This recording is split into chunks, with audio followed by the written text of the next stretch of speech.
All right, Jake. I know we talked a lot before I start recording, but still, can you like introduce yourself for the audience? Especially like a lot of my audience are in Asia. Right on. Okay. My name is Jake Beckett. I'm the Associate Director of Strength and Conditioning for football here. Proud husband to my beautiful wife, Ashley, father to two golden retrievers. We also got a Maine Coon cat. Work for the best boss in the country, Ben Anakioni. Very proud to work with three other assistants, David Terrebonne, Tristan White, Tariq Muse. We are very fortunate to be here at Wake Forest. Loving every bit of it so far. Nice, nice. So, as a football strength coach, um, talk to me. Can you talk to me about your journey to like where you are right now? Yeah, absolutely. So, I always know that I wanted to be a strength and conditioning coach. Well, my middle school and high school years, I was fortunate to be around some really good performance coaches. Really just started in high school. After that, I went to Coastal Carolina where I played rugby. I was able to shadow within their weight room hours, just on my own time, not for my internship class. After that, I was blessed to come back home to Lexington, South Carolina, and intern at the University of South Carolina with Jeff Dillman and Will Muschamp. I spent 1 year there. I met so many unbelievable players and coaches. They were able to reward me and give me the opportunity to interview at Middle Tennessee State with Jason Spray. After 6 months of being there, Coach Spray retired, and I was able to work for Matt Hickman. After that, I wanted to get back into school and I wanted to get my master's. So I ended up applying for a GA ship at the University of Tennessee at Martin with Coach Nate Settergren. I spent 1 year there, awesome small town, uh, wonderful head coach and Jason Simpson. And then this field is really about like who you know and your connections. And South Carolina ended up having a GA spot open up again, where I came back and worked for Jeff Dillman for 2 years, or for 1 year. Unfortunately, Coach Dillman was fired after my first year back as their GA, and then Paul Jackson came in, and I was able to work under Coach Jackson in that COVID year. After that, unfortunately, the business is about winning, and Coach Muschamp was let go.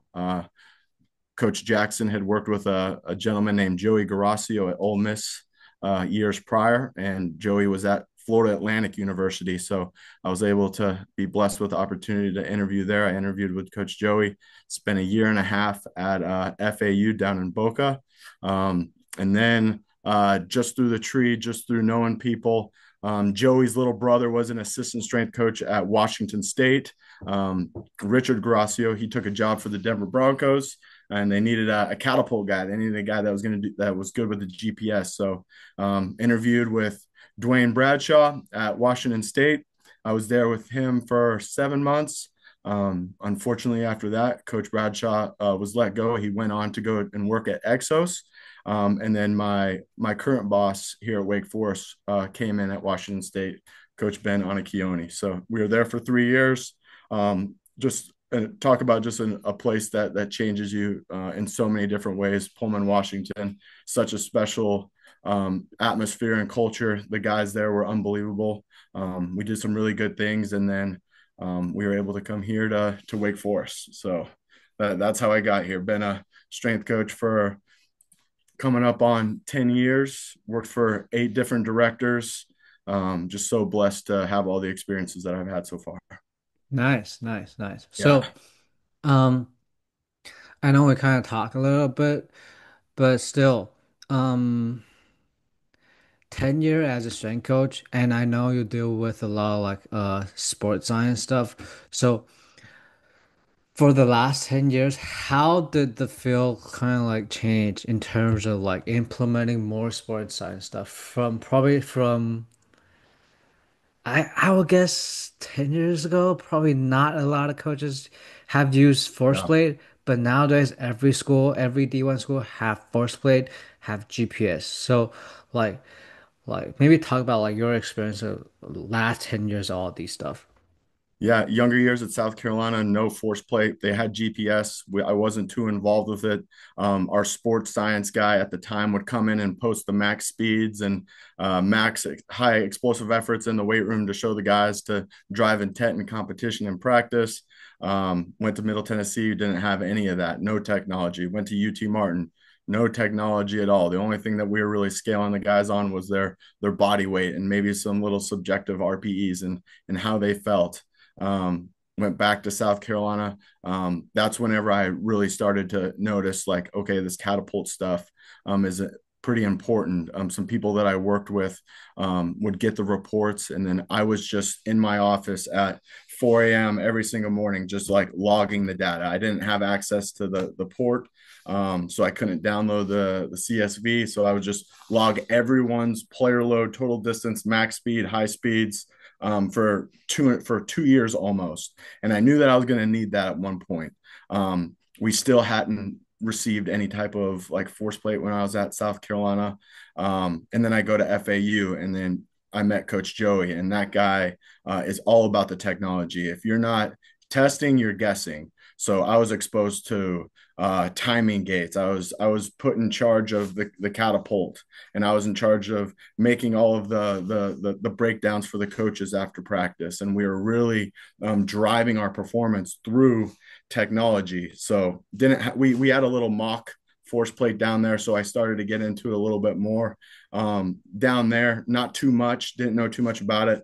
Coach Joey was also big on the VBT because a lot of our percentages and speeds that we had to hit for certain lifts where we were recording that and we were making sure we were staying within ranges. And there was my first real introduction to like auto regulation and how certain athletes are going to be responding to training and practice much differently. So a percentage is nice, but if they're not moving that bar at a certain speed, then we're really just driving this guy into a bigger hole than what we can really get him out of. So then I went to Washington State, and we had the force plate and catapult there, and then that's when I really started to get into force plate and looking into all the metrics and what they meant, and um, being live and seeing guys jump and looking at their different strategies that they're creating when they jump, and then looking at the impulses and all the metrics to see why they jump like that.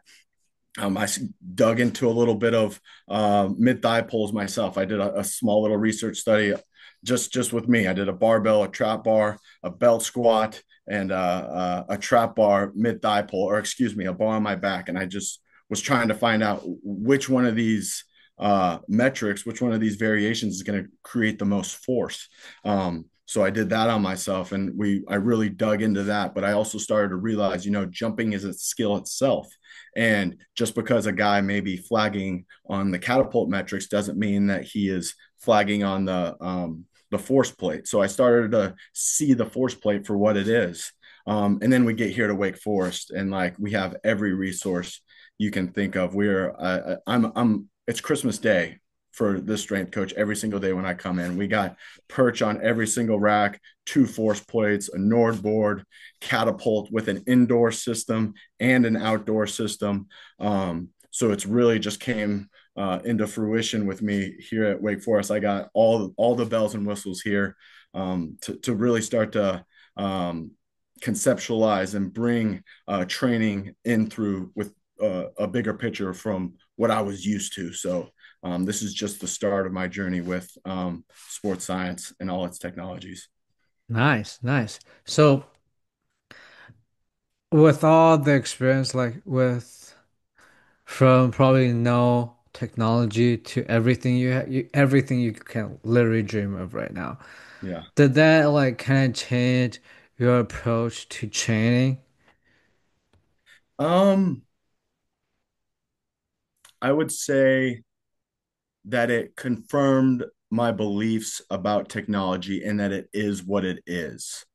Just because a guy is flagging on one thing doesn't mean he's going to flag in another. If a guy is a really good jumper, if he has a really good MRSI, it confirmed to me that he is going to be very elastic and very fast on the field. When I was at Washington State, I took metrics from knee circumference and their height and their MRSI and their max speed and their max strength, and I correlated it. And it was a perfect correlation coefficient, correlation of determination when it came to MRSI and speed. The best broad jumpers were our best accelerators, our strongest athletes also jumped the furthest. So, like, this technology is unbelievable. It's telling me what I can really see and just really confirming to me that the training that we're doing relates to one another, and everything that we're doing is aiming and transcending to where we want to go. So, um, yeah, I hope I answered that question. Yeah, It's yeah. really just giving me confidence in to keep utilizing the technology, but at the same time, I need to keep it, like, take it with a grain of salt. The patterns in the weight room are not the same patterns on the field. The speeds on the field will never mimic what's in the weight room. Everything that you test is its skill itself. It's a capability itself, and it has its own capacity within its own individual and its own position group and its own side of the ball and its own team. Every team is going to have a different bandwidth of capabilities across the country. No one's the same. Nice. All right. So the next question is gonna be probably a little bit tougher. Everybody, I actually asked a lot of coaches about the same topic. Yeah. Everybody's gonna have different perspective, different philosophy, but I know this is kind of like the big topic right now. So in terms of like load management, Yeah. like for football, how would you like manage the load? Like especially in college there's like 8 to 20 hour period, 8 hour period to 20 Yeah. hour period. And Yeah. there's like nowadays they have NIL. Like when they're in transfer portal, you can't train them. Right.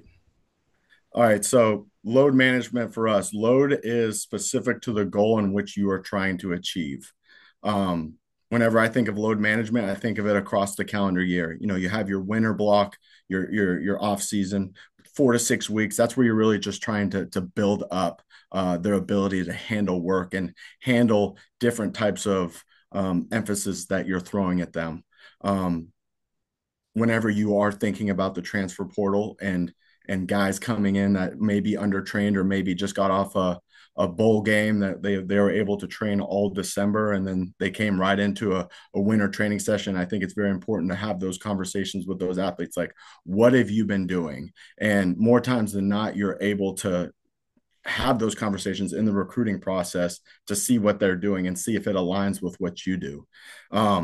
And then if that the conversation, if they just kind of were showing up to the weight room to work out and going on the field to run, then I would probably call their strength coach to see what they do, or I'd follow their strength coach on a social media to see what kind of training they were doing. So it's really looking at like where we've been and then where we're going in a winter. With this Wake Forest team, they didn't have a bowl game, so they had all of December off. They came in, we started training the second week of January, so they had 5 to 6 weeks off. We had to slow bleed it, so we are given 4 to 6 weeks to get them in shape, to build them up until our first small little preseason period. The first preseason period is a time where we have like coach drill, like coaching practices, where we're doing like different types of OTAs, and coaches are exposing them to the loads that they will potentially see in spring ball, or they have player run practices where they're out there on their own.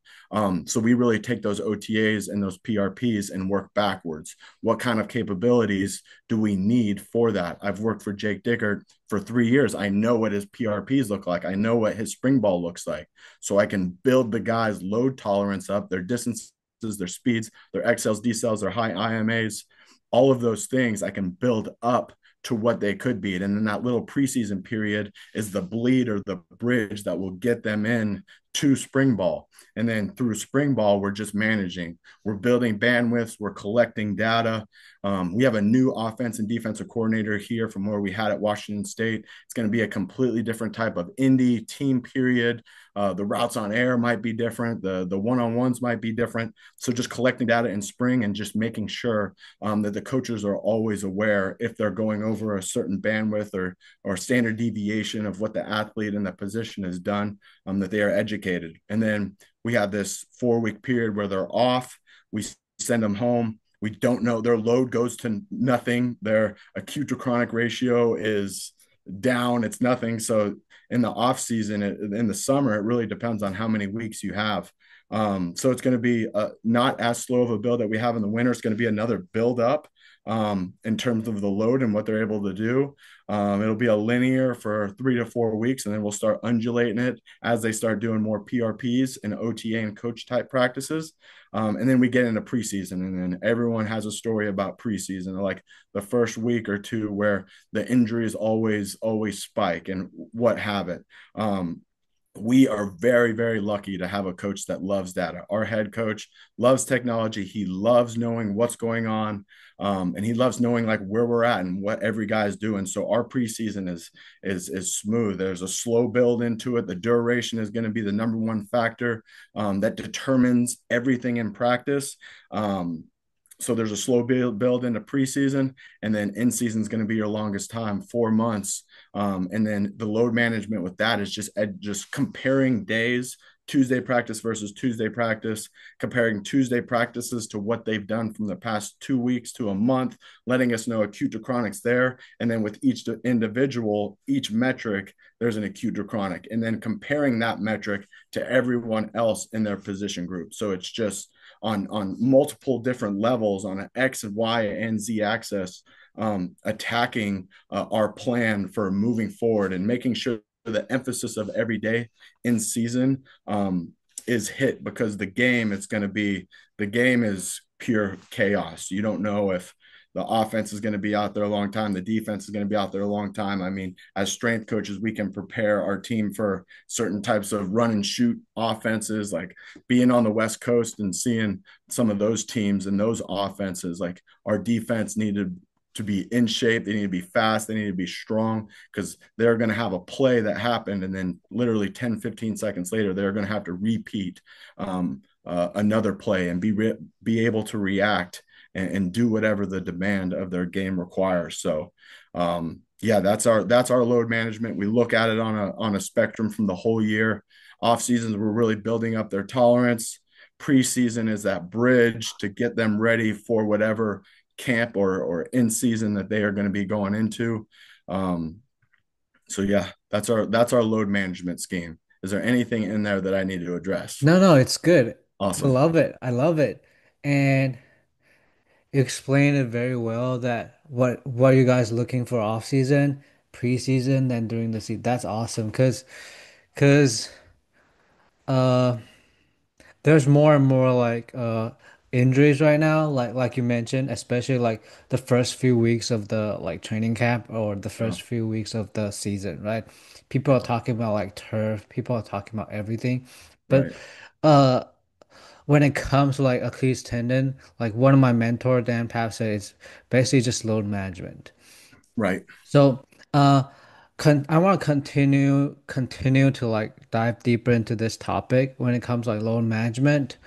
Like, let's use GPS. Like, what kind of metrics you track for like load management on GPS?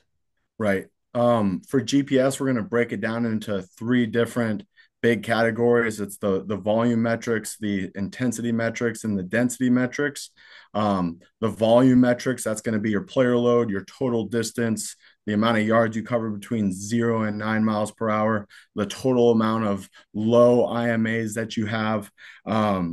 The total duration is the biggest thing that when it comes to volume. When it comes to intensity, that's going to be your max velocity, your percentage of max velocity, your max XL, max decel, your high acceleration efforts, your high deceleration efforts, your high change direction efforts, the total amount of yards you accumulate with high speed, the total amount of yards you accumulate 18 miles an hour and up. With our big guys, it'll be 15 miles an hour and up. We're going to count that as their high speed. And then density, it's going to be like player load per minute, yards per minute. And then we have a live tracking going on during practice. So it's like whatever a number of periods we have every practice divided by or the duration divided by the number of periods that we have to really get the density of that practice. And then each of those metrics are way different player load is not the same as max acceleration. So when you collect all this data, you have to have a very wide range of bandwidths that you use. Sometimes you're looking at the average for the group. Sometimes you're looking at the max of the group to really cater um, to if it's significant, if it's a max threshold, or if it's just like a low threshold. Because every position's different, every metric's different, every athlete is different, and you're going to need to know like what the bandwidths are and how you really determine if it's significant and if it could potentially hurt the athlete or not. Nice, nice, nice. So, um, I think what lead into this is, um, as a strength coach or as a sports scientist, we talk about these like sexy data, like these metrics. So, how do you communicate with the head coaches, the sport coaches about like these numbers? Yeah, it's funny you asked that. So we collect the data, we download it, and I'll write up a pretty comprehensive email, and then I'll send out uh, the GPS report, and it's not from Catapult. I download it to Excel. Every player has their own profile, their acute or chronic, their percentage of what they look like in comparison to their teammates, the positional average. I'll flag it. I'll put if they're at risk. Every player will also have their practice printed out in a graph so the coach could see where they accumulated most of the load. Some coaches even want like high acceleration efforts. There, we have a really young staff that cares about it, and I'm lucky to be in front of them multiple times a year. I'll do it one time in the spring and one time in camp where I'm in the staff meeting and I have the catapult report up and I'm showing them like what to look for. If it's a volume based metric that is flagged, this is what we need to do. If it's a high speed yardage flag, this is what we need to do. But my head coach is always coming up to me like before practice and saying, "Oh, that was the toughest practice in the world yesterday." And it's just like our thing with strength and conditioning. I'm not telling you what to do. I'm just telling you what you're doing. Now, with this information, you can decide what's going on. Some coaches want us to come and pull a guy if they're at a certain total distance or certain high speed or load during practice, and let them know that so and so is running on hot right now. But Wait, wait, wait, wait. yeah, The sport coaches, the football coach want you to pull them, or yeah, like the strength coach? they won't I won't pull them, but I will. They know what a high player load is. All of our coaches know what their position's total distance should be on an 18 period practice. They know how many high speeds they should have in a red zone practice, which isn't a whole lot. They're very educated on it. Like I am on their butt in the email. My director, Coach Ben, every time they have staff meeting, like he's always echoing what I say. I'm always letting them know like what's going on. They have a very comprehensive report that they can look at every day from a GPS, a force plate standpoint. We send that out. Coach Tariq Muse does an awesome job. We can balance a lot of stuff that's going on in the weight room and on the field to let the coaches know what's going on. But it's very much a program of like accountability. Like this is your guy. Like this is what you're doing to him. Like you see what's going on at practice. That's the art, but here's the science in which is going on. Now, the science can be misleading at times because a guy could, like I said before, flag for a bunch of different metrics and he feels great. Okay, we had that conversation. That's good. Let's monitor him because this is going to come with a price. Something's going to give. Maybe it's not today or tomorrow, or it might be the next day after. But they are awesome. My head coach is a wonderful man. He's been great to me, and he always jokes around about my emails and me saying that they're oh, this is the toughest practice that so and so ever had. I'm like, yeah, man, like I'm not telling you what to do. I'm just telling you what happened, man. It is what it is. So we're lucky to have a staff that's very educated on all of our metrics, what they mean, and a lot of that happens in our meetings that I have with them, just letting them know what everything means and what to really look for. Nice. So, um, with my experience, I work with obviously I work with basketball more, but also work with different sports. And what you had with your head coach or what you have with your coaches obviously like very special Yeah. in like in our field because I know like a lot of sport coaches or a lot of head coaches they kind of don't it's not like they don't care but sometimes we probably make it too complicated or sometimes like it is just too much. They need to handle practice and they need to handle everything.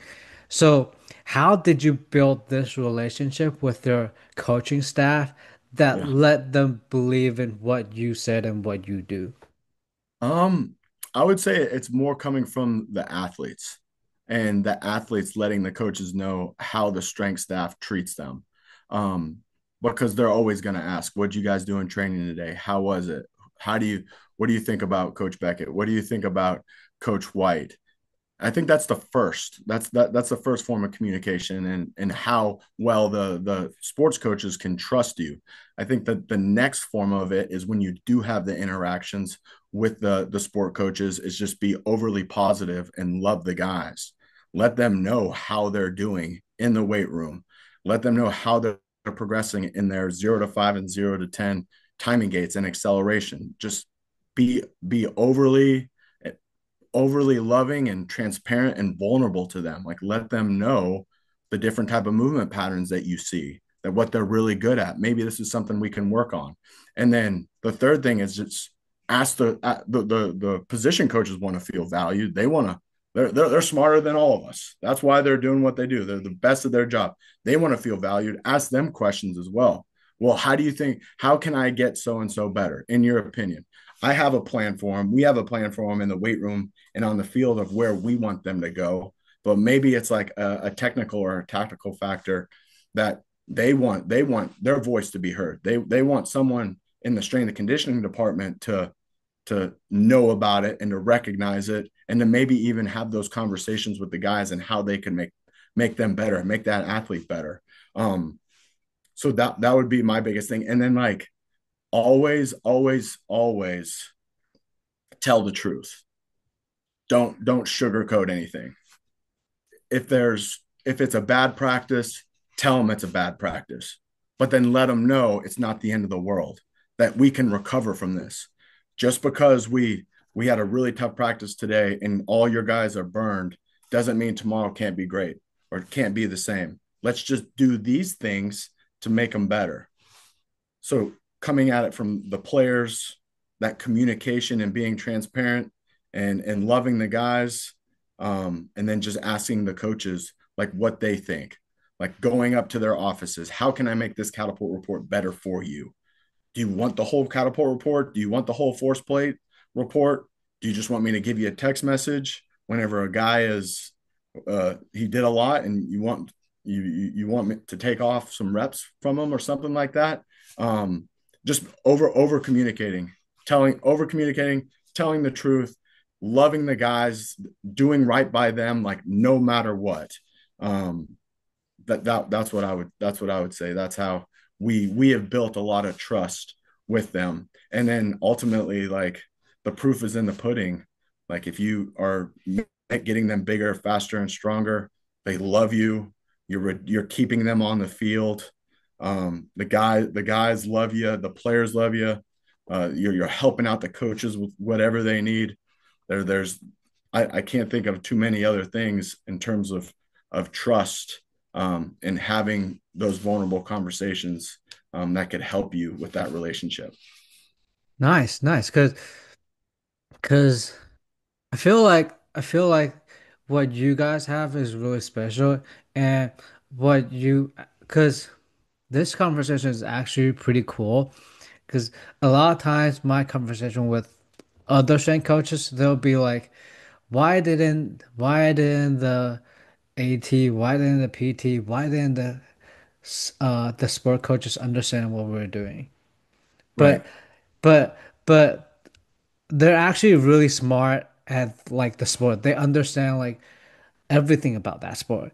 And the athlete is supposed to perform at like whatever sport they're doing, right? right, So right, what you said is actually like awesome, really amazing. right. Alignment, it's huge. Nice, nice. So Uh, I know I kind of sent a list of questions I'm gonna talk about. I'm gonna Yeah. Yeah. forget about that. So, Okay.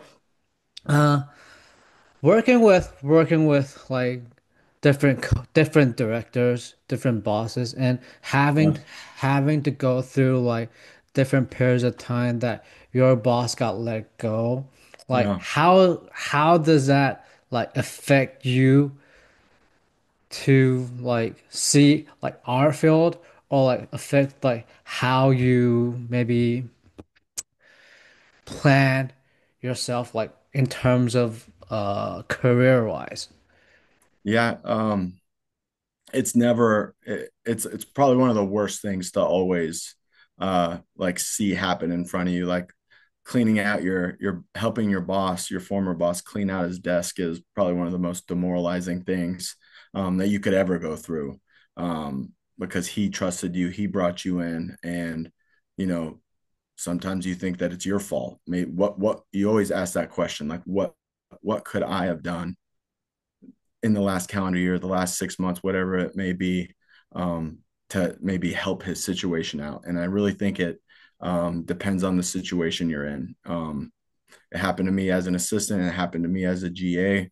Um, I'm thankful I was able to see it all go down, because it really gives me a sense of what this business is about, and it's about performance, and it's about winning, and it's about being uh, successful and executing on every level, and that's not just in performance. You got to do it throughout the building, and you need to build the relationships on the team for it to happen. And um, I think that that happening to me gave me like one of my pillars in life, and it's always being prepared. I always want to be prepared for the next move. There's If I commit to something, I commit to that with a backup plan. While I'm committed to this job, I'm going to do it the best I can. I'm going to serve the kids the best I can. I'm going to work day and night to make sure that I'm not just doing my job, that I am doing more to prepare myself for a situation that could happen.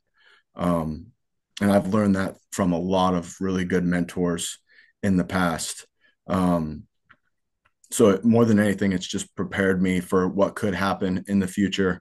It's really gave me uh, grown my preparation in the field, and then always like treating people the right way. You'll always remember how somebody treated you, and always having a wide network of people and letting them know and being transparent with them, like what is going on.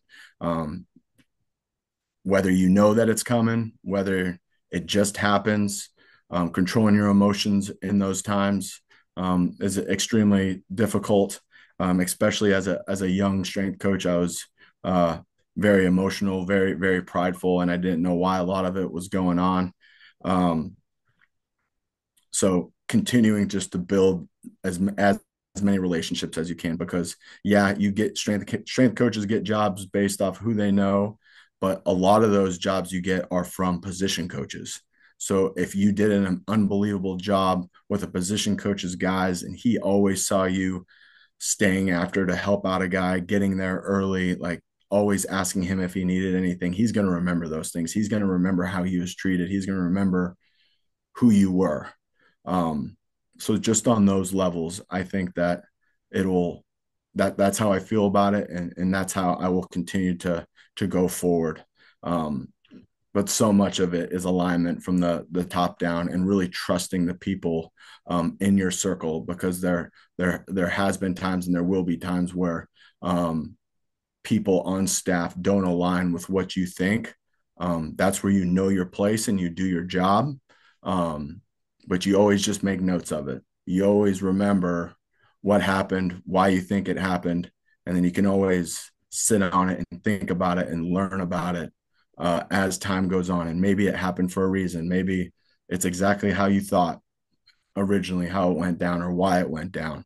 Um, but just always like just showing the utmost respect for everyone at all times, and showing them who you really are, and not letting anyone try and change who you are in the process of it. Sorry, that was Nice. a long answer. No, no, no. It was awesome because a lot of guys you mentioned that you said that they got let go. And also like you also mentioned that help cleaning your boss desk is difficult. That's I kind of like have the same experience. Like I mentioned, I work with the men's basketball here last year, Yeah. and like I mentioned, the whole staff got let go. And No. me and my colleague, we were helping my boss like cleaning his office. Man, that was I still remember that day. That was the toughest day and the weirdest day ever in my life. Right. And I Right. was like, I was cleaning all those stuff and like, is there anything probably could do or like I should do better? And that just haunted me for a long time, Right. right? And the whole firing thing. And I kind of need to give a shout out to like Jeff Friday, one of my mentors, Jeff Friday. He was For a sure. legend, like Super Bowl champion. He also got let go like I think twice and stay at the city. And for him, I think for everybody, it's hard to recover from that. Right. So how do you like it's gonna take a while and it's gonna Yeah. haunt you. So how do you come back from that? Yeah. I guess you just got to go back to what you've always done, like whatever your outlet may be. Like you could call a mentor, you could ask for his advice because I'm sure your mentor has seen that happen before. I just always go back to the drawing board. Usually in those situations, I'll make phone calls as well if I catch wind of whoever's coming in to work for him. Maybe me and my family want to stay where I'm at and we want to continue to grow and build and be where we're at. So I'm going to do everything that I can to stay, and I'll whatever it may be. Maybe it's you just getting back into the books and reading more. Maybe it's you having an outlet and working out and letting off the steam. That's kind of how I dealt with it. I'm just really lucky to have a really big circle of coaches that I can call at any time, and they'll pick up and they'll be able to answer any question that I have. They're there to help me out, potentially get me a new job if the new coach isn't going to keep me. But I've been fortunate enough to be in situations where I had done an all right job and I was able to be kept on staff. And, you know, I moved to Washington State, Pullman, Washington in April. And then my director was let go. And at the end of November, I moved from Florida Atlantic to Washington State. It's one of the longest moves you can make. I did it for a $10,000 raise. And you're questioning like, should you be in this business, should you do that? But ultimately, like, I love what I do. I love the kids. I love to coach. I love to educate. I love to serve these men. So wherever my life takes me, I'm going to serve. I'm going to coach some type of performance and strength and conditioning. So my true love for the career of strength and conditioning, my passion for wanting to serve and be around the guys are what keeps me going. Um, I could work for any director. I love to get in new situations like that. It's sometimes you got to look at it like it's a blessing. Like this is the spirit. This was meant to happen. Now, how are you going to respond to it? And just know that it's in God's hands. It's His plan of what's going on, and just trust it and just be who you are. You don't got to change. I've been a part of staffs where they wanted you to change and conform to what they're going on. And I was never about that. I couldn't stop being myself. So just truly just being who you are and just sticking to your roots. That's how I would handle it. Nice, nice, nice. Awesome. This is awesome. So we kind of talk about like uh uh technology, GPS, and your experience in our field like with football. Yeah. So I guess my next question is after like it's basically like sports science is sports science right now. It's not gonna be even if there's like new technology out Yeah. maybe in the future, it's still like the same. Yeah. So what are like the next thing you're gonna look into or you're gonna dive into? Um, I'll treat that as like one of my goals. Like I break down my goals into three different levels. It's like a professional, my personal, and just being like within my human, the spirit, my faith. Professionally, when I was in Indianapolis this past week, Cam Jossie gave a talk on on different types of like structures of uh athletes that you get, like rib cage angle and pelvis width. And it really caught my attention onto like what is that? I had never heard of it. And he gave really good examples of how like the structure of your rib cage and how it's built, if it's narrow or wide, and how it relates to your pelvis and where your pelvis is rotated, the different type of training that you can do. And the name of the guy that he got it from is, excuse me, I got it written down right Is here. it Bill Harmon? Bill Hartman. Bill Hartman. That's it. Um, so like the pressure gradients and the helix of how that rib cage can rotate and what it allows your body to do. Um, that's what I want to get into professionally. And then I'm also wanting to like dive into Power BI a little bit more. I think I'm almost capped out at Excel. I can do anything that my boss requires me to do, and I can present anything through Excel. I want to start pulling some perch and some force plate and some catapult information and just putting it into one dashboard. So that involves like probably some different types of coding or just some getting to know what Power BI is. Personally, I just let the world know yesterday that I'm going to be a father, not just a father to pets, animals, and felines, but I'm going to be a father. I'm going to be a dad girl. So I want to start getting out of the office early. I want to start doing more than what I normally do at the house. I want to start helping out my wife, and I want to start being there for her, and maybe even dive into some motor learning and motor behavior type books for babies, so I can make my little girl an Olympic champion one day. And then I really want to dive into my faith more. Coach Ben Anakioni opened my eyes to faith. I was wrestling with God for a really long time, and he introduced me to some really good professors and some different books that, opened me up from this science side of things. And um, it's really helping me in understanding and forgiving, um, and loving and helping people more. Um, and the biggest thing is probably forgiveness, forgiving a lot of people, because I'm a spiteful mofo. Like I get mad quick, and I judge quick, and I need to stop that. And I think going to church and having those tough conversations with him and seeing what he thinks on a lot of things has helped me in my journey with it. So I'm still a newbie. I'm still working on my faith. I'm still in a wrestling match right now. So those are some things that I'm going to be working on. Nice, nice. This is really awesome. Last thing before I let you go. Yeah. So you mentioned like Bill Harmon stuff.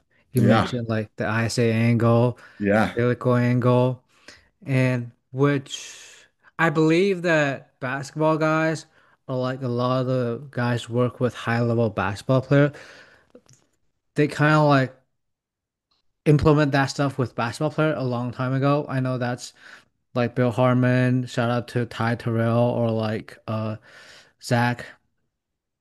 But and actually I'm actually learning these stuff right now. I'm trying to like be better at these stuff. So Yeah. the past 10 years is probably going to be like force weight, catapult. What do you think that like our field, like the next trend is going to be like, or the next big thing? Oh man. Um, what is the next big thing? That's a great question. I think an all-encompassing strength and conditioning coach could be in terms of like strength and conditioning and skill acquisition and like teaching, like being a some sort of like coach. James Smith wrote on it in a couple different books. I was able to dive into it a little bit. I'm reading his NFL one right now. Um, but strength, I think that with where the NCAA is at and how it could potentially, there's no cap on the amount of coaches that you have. I could see the need for more skill acquisition within strength and conditioning, like strength coaches doing more of that on the side, or maybe even being more involved in practice. I see sports psychology um, in its own ways. Like sports psychology is tough because it's very new and it's a lot of clinical stuff, and you can't really put a number on it like a lot of people want to. Dang, I don't know where strength and conditioning is going. I think that you need to cross your T's and dot your I's in everything in strength and conditioning. I love the fascial stuff. Like that's where I'm gonna start kind of starting to dig into. I'm really interested in the pylon and the cone and the broad like that. That's a game changer because everything that he was saying made sense. Everything about those athletes. Easy. And when he was saying this is your best athlete, and he was either he was narrow and he had a narrow hip, and like, yeah, that guy is my fastest guy. Yeah, he can rotate the best. And then my broad shouldered, wide hipped D line and O lineman, yeah, those are my best O line and D lineman. So I think the fascia training is pretty sexy right now. People are starting to get on the boat. I will take that knowledge and that pathway like I take everything, steal what I like out of it, and I will put it into my own training. Um, but I think ultimately, based on that wonderful presentation he gave, if and how he was like really putting the exercises into certain categories, if you're able to accomplish all those exercises through the course of the year and vertically integrate different patterns and variations you're doing in the weight room, you're going to be checking a box. But I loved it. I'm still so much of a newbie. I don't really have an opinion on it yet. So I gotta dig into it. I read my notes every day on it. So it's going to be interesting. Nice, nice. I love it. I love it. This is awesome. Yeah.